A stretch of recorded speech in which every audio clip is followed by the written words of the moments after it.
Veja agora tudo o que vai acontecer nos próximos capítulos de Te Dou a Vida. O que é nascido de Deus vence o mundo, 1 João 5,4.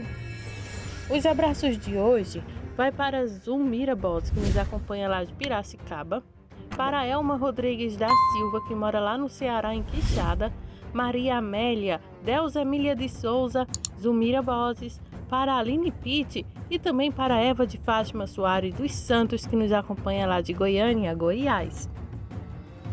Toda a família de Helena e a família de Pedro ouvem as notícias e todos ficam nervosos. Helena está sob custódia, mas não na prisão. Seu advogado sofredor é chamado novamente para ajudar.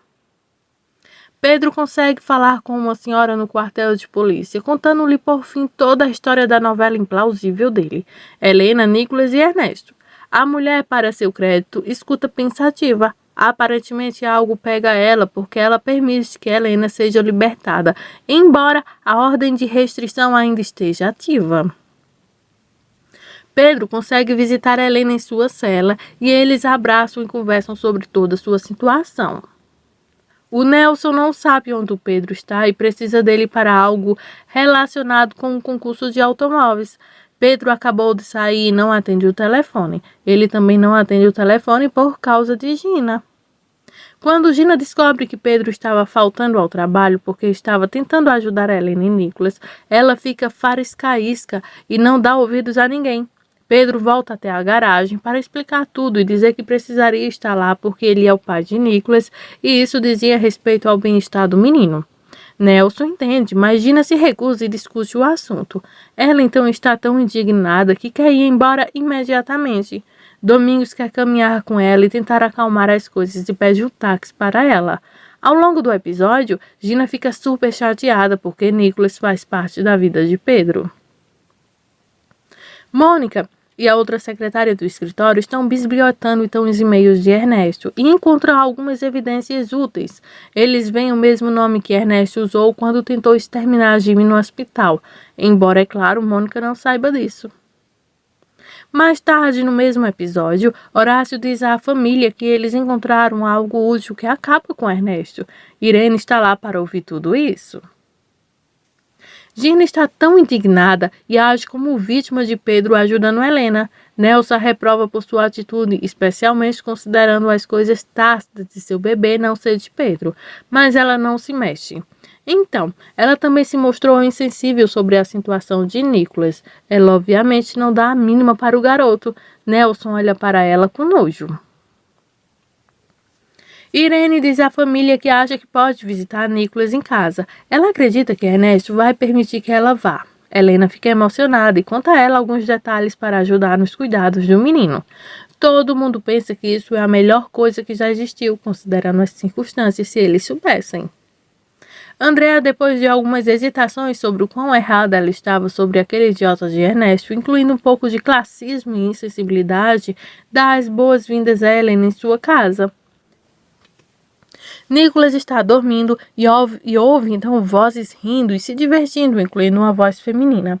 Ele acha que sua mãe voltou e que agora está tudo bem. Então ele sai para o corredor para ver Irene e Ernesto saindo de seu quarto, parecendo um pouco corrateiros e felizes.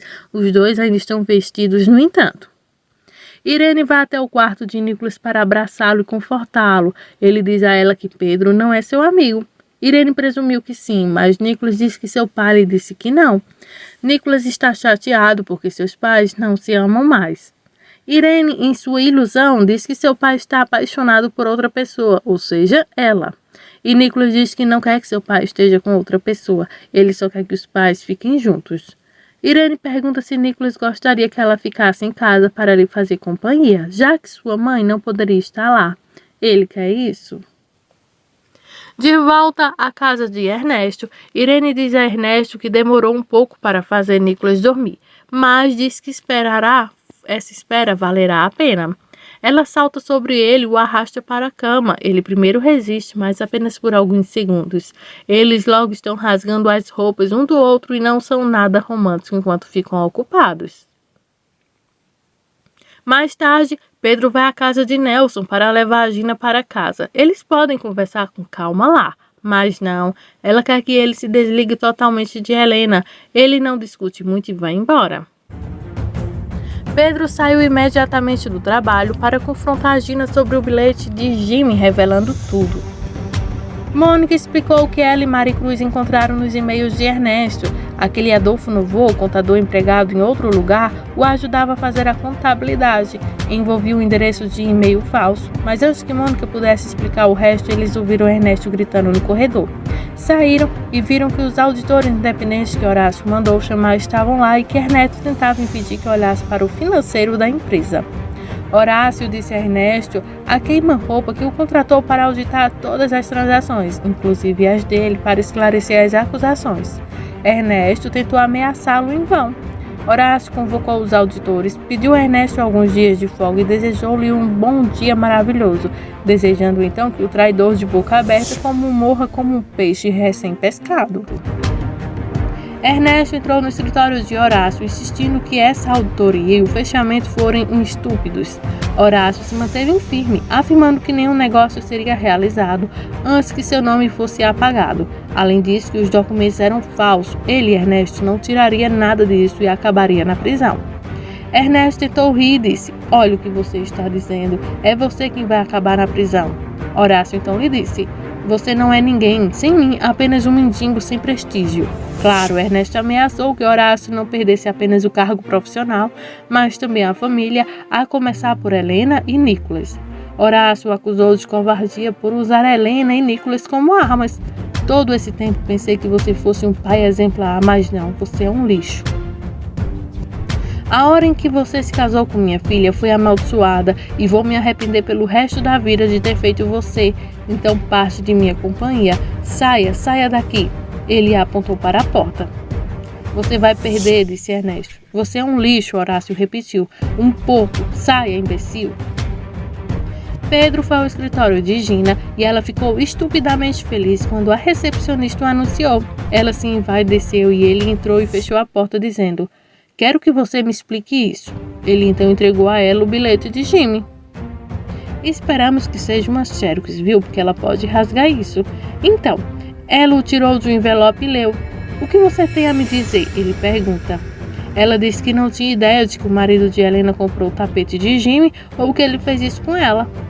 Pedro mal a deixou chegar tão longe antes de chamá-la de mentirosa. Ela alegou que Jimmy estava procurando a droga para o cavalo de um parente.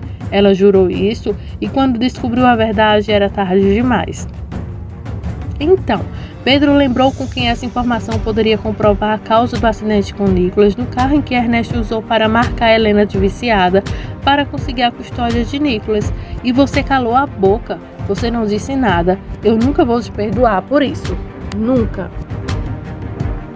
"Então, tenho certeza de que você sabia que eu só me casei com você porque Ernesto exigiu isso." Gina então fingiu estar chocada, dizendo: "O que você está dizendo? Que ele te usou para machucar Helena? Claro, que eu poderia ser tão estúpido em pensar que você se casou comigo por causa do nosso bebê. Claro, quão estúpido. Agora eu entendo tudo.